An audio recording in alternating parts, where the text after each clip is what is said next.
পাঠিয়েছেন।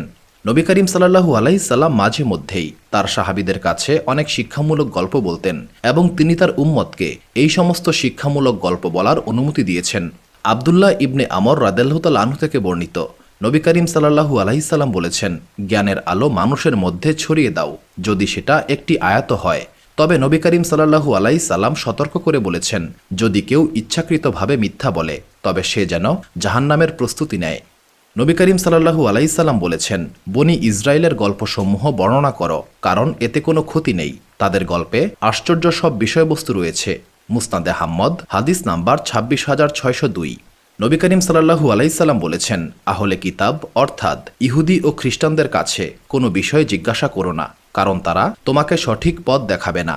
এমনও হতে পারে তাদের মাধ্যমে তুমি সত্যকে অস্বীকার করবে এবং মিথ্যাকে বিশ্বাস করবে। সহিহ বুখারী, হাদিস নাম্বার ৭৩৬৩।